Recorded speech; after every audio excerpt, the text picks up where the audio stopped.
Hello, welcome to the channel. Thanks for joining me. So today we're going to take a look at this personal stereo from Sanyo, all the way from the 1980s. And this is the Sportster M-GR66. The R, of course, standing for radio, because this is indeed the stereo cassette player, and it's got the AM/FM radio with FM stereo. It doesn't have auto reverse, but it does have, of course, play and stop, but it has fast forward and rewind. So I think this particular set is missing the headphones, but other than that, I think it's fairly complete. Now, I've taken this in recently, but it's untested at the moment, so I really don't know if it works or not. I'm quite sure it will need a service, so we'll clean the head and capstan, pinch roller, that sort of thing, replace the belt. So I thought we'd just take a look at it now and see if we can get it up and running. So just a quick look at the box. It's in pretty good condition, to be fair. Now, this one here is, as I say, mid to late 1980s and pretty tidy overall, it has to be said. So what do we get in here then? Well, let's have a look. Okay, so first thing, the obligatory Sanyo warranty, which of course long since expired, but there you go. And the serial number 57503163 just on there. And it is a UK model, M-GR66 UK. So that's that to one side. Also comes, of course, with the instruction book or operating instructions just there. And that tells you all about the functions and features, how to operate it, how to insert cassettes, and all the rest of that. Plus also the little section on maintenance, which is quite nice. They also show you how to look after the unit. So we'll no doubt be doing that in due course as well. Okay, well, here's the original cardboard as well, so that's quite nice to have, just to protect the unit. The belt clip is present. We'll come to that in a second once we've got the main unit out. So I'll just move the main event out a sec, but we can get to the belt clip now. That's in lovely condition, no broken tabs or anything like that. And I always say, whenever we're repairing, restoring or recommissioning vintage audio items, it's lovely if you've got the original parts, ancillaries. Okay, we're missing the headphones, but we'll be able to get those separately at some point. But at least if we've got the belt clip and all the knobs, buttons, switches, etc., are all present, then we've got a great chance of restoring it. So overall, this doesn't look like it's in bad condition, to be honest. The stickers and print are all still there. The screen printing is still pretty good on the top just there. You can see we've got the volume potentiometer there, the simple radio tape master function switch there, and AM, FM and FM stereo. Now, unlike the M-GR59, this one has an operation light there to show you it's functioning on the top instead of an FM stereo light, but it does have FM stereo light and it's tucked away somewhere inside there. So if we can get this working, we'll demonstrate this a bit later. You might just be able to see it there, a little tiny square that should light up if the FM stereo is indeed working. So what can I tell you about this? Well, basically there's one headphone out and it runs off 3 volts DC, so 2 AA batteries, or indeed a DC jack just there, and it's a positive tip. So I think the first thing we'll do, well, we'll give it a polish later on and all the rest of that. So I reckon we'll get this up lovely. But the first thing we'll do for now is just see whether or not it works. So to that end, let's get some batteries in. Okay, so it's 2 batteries. And here we have, according to the directions on the case, it's that way and that way. I have checked the batteries already and they are known to work. So let's have a look. Play. Okay, so it's playing. Auto stops kicking in. Whether or not that's because there isn't a tape in there, let me just check that. So I'll just put an old cassette in. It's may chew the tape or not, we'll find out. Okay, it does seem to be auto stopping at the moment, so we'll look into that. Okie dokie. Now, next thing we'll do then is also just check the DC supply as well. So I'll take the batteries back out and we'll check the DC, and it's 3 volts positive tip.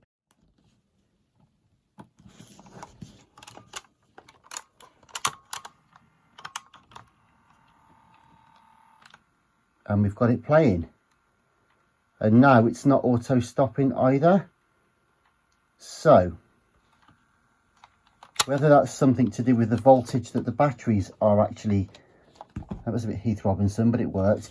So we now know that it is functioning okay. It might be dragging a bit, there might be too much torque there to handle for the battery voltage, so it may just need a good lubrication, a clean, maybe some new belts, and possibly polishing up the battery terminals as well. At least we know it kind of works. So to that end, I think it's time to take it apart. So we'll just have a quick tidy up of superfluous items. Okay, so it's my first time inside an M-GR66, but many of these mid-80s Sanyos are very, very similar. So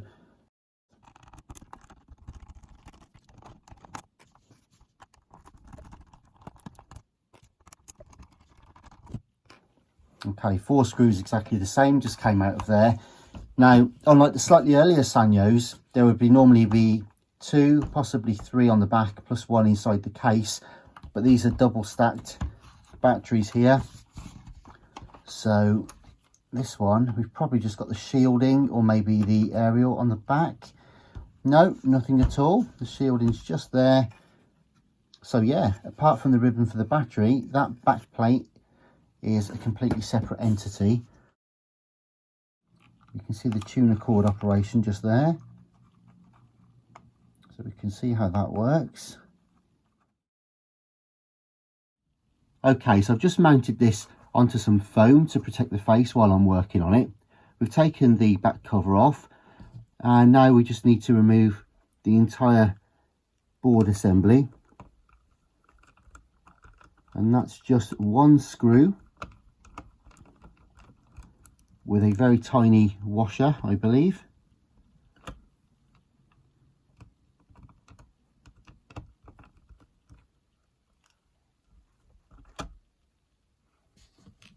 Okay, and then if we just slide the battery contact out of its retaining housing there, we probably don't need to do that, but gives us a bit more slack, and we can turn everything over. And we can see that the board is now pretty much self-contained. The antenna is mounted on there. You can see how the tuning and dial cord arrangement works on that. We've got the tuning cap and the various filters on there, and the 1 chip. Now you can see the belt path on this.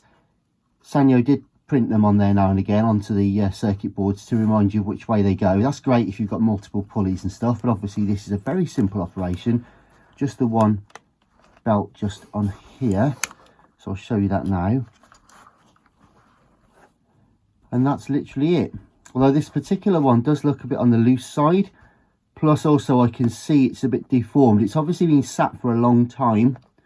So if we just get that off, which is as easy as that, yeah, we can see some deformation in there where that's been sat around the spindle for a little while. So yeah, it's seen better days. You're going to get a lot of wow and flutter with that, and potential slippage as well. It's obviously slightly stretched now, so we'll lose that, and we'll come back with a new belt. But I think first we might as well just have a little look at the mech itself, which I think is 3 screws.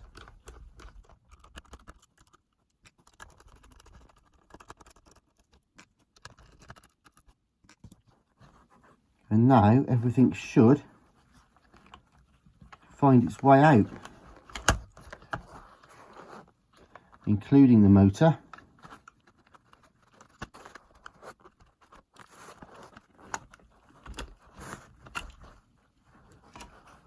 And there we go.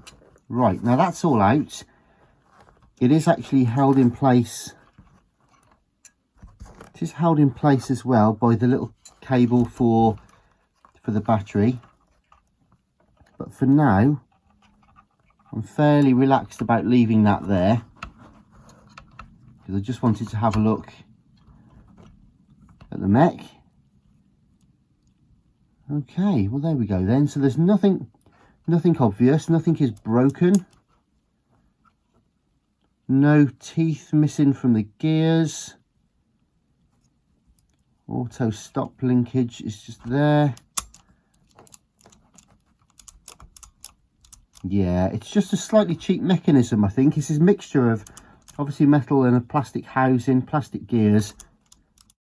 But you can see the head there and the pinch roller. I'll just zoom in.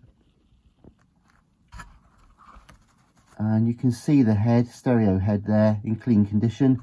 The capstan's pretty clean too, as is the pinch roller. So nothing too major there. So in fact what we'll do is we'll just give that a bit of a clean now, I think. So I'll just start with the head. As I say, it looked in pretty good condition anyway. Yeah, that's fine. So just clean the capstan, and then I'll go on to clean the pinch roller as well. And I'll be back in a moment when I've done that. There we go. So not a great deal of ferrite to come off of that, that's fine. And I will just clean any sticky residue. Just the tiniest bits of grease. It's not a lot. I think it's just enough. That grease there, look, it's only on in very select places. And there's really not much. Right, so I'll put a tiny bit more grease on there in a second, but other than that, not much to do. So I'm going to find a belt real quick for this. And also one tiny point, whenever you're doing any work on any of these personal stereos or indeed boom boxes or anything, is don't lose the little felt pads or rubber pads or whatever that go over the switches. They do tend to fall off, and there's nothing worse than putting the whole thing back together again and realizing that you haven't put the phone back on. So just keep an eye out for loose bits and pieces like that as you're working. Okay, so I've got a new belt, and we'll just drop that over the motor.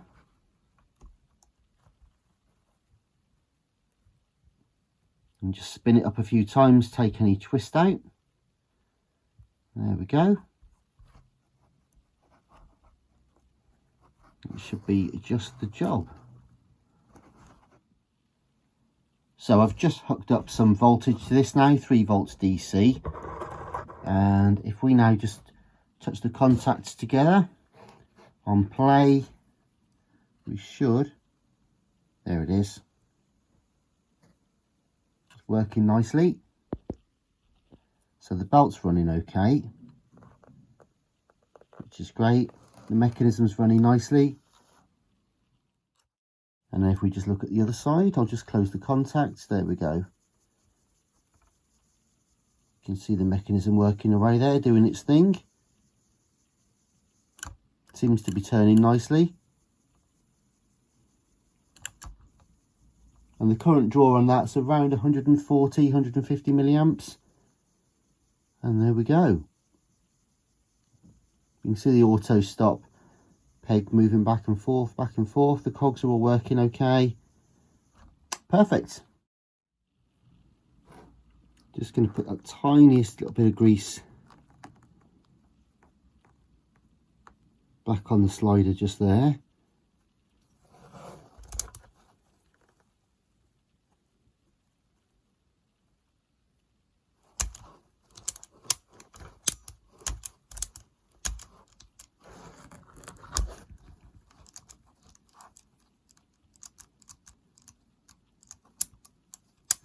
And the rest wasn't greased, and I'm going to leave that alone. So now for reassembly then. So all we're going to do, the first thing we'll do is actually get the mech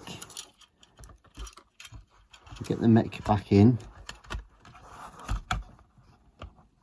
So that drops in like so. I find it easier to put the board back on to do that, just because it helps line everything up better. Let me get the screws back in.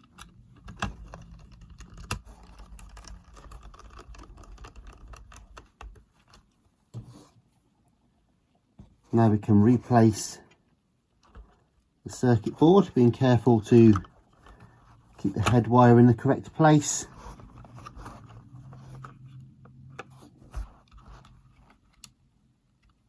And also, of course,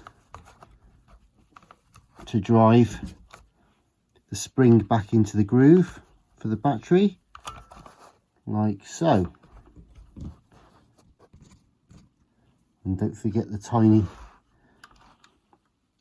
little switch covers. So the one mounting screw with the tiniest little washer just there. And that is that. Then the back cover hooks over as easily as that.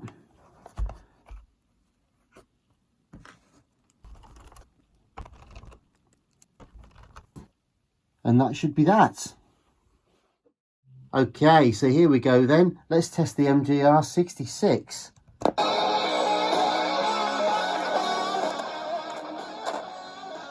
Oh, you couldn't get a better song to illustrate the 1980s than that, can you? Hey, fantastic. I better stop it actually for copyright reasons. That's just what's come on the radio. And you can see I've made way from the JSX37 0.2 watt passive speakers, and I've dug out these mighty Sanyo Booster active 1 watt speakers just there. That's what the humming and the crackling is. I've just dragged them out of retirement just for a bit of fun, and I haven't serviced them yet. So if you hear any pops and crackles, it'll be the speakers and not the personal stereo. But there you go. So on radio, as you can see, that's amazing. And if we tune through, let's just have a look. Yeah, if you can see the little light in the corner, that's FM stereo. And we've got loads of stations. If I work my way back, there's one. And I'm not tuning them in, I'm literally just passing through. So that's working absolutely brilliantly. I'm really pleased with that. Let's just put it over to tape. And here we go then. Press play on that. There we go.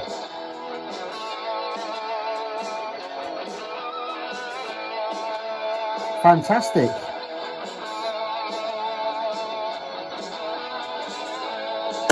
That's brilliant. So there we go then, the M-GR66. It came in boxed with instructions and a lovely old unit, but it had been sat in its case for an awful long time. Needed just a little bit of rejuvenation. Nothing too serious with this really, just a bit of a clean and a polish. So we've just cleaned out some of the old grease from the mech and re-lubed that a tiny bit. Cleaned the head, the capstan, the pinch roller, put a new belt in there. We're just giving it a decent clean and polish really. So there she is, absolutely sorted little unit, fantastic, working beautifully now, just as fresh as the day it was born, in gorgeous condition as well. So thanks very much for watching. If you are interested in personal stereos, boom boxes and 8 tracks and all that kind of retro gear, then please do subscribe, hit the notifications bell for updates, and I'll be back with more soon. But in the meantime, I'll leave you with the M-GR66. Thanks for watching.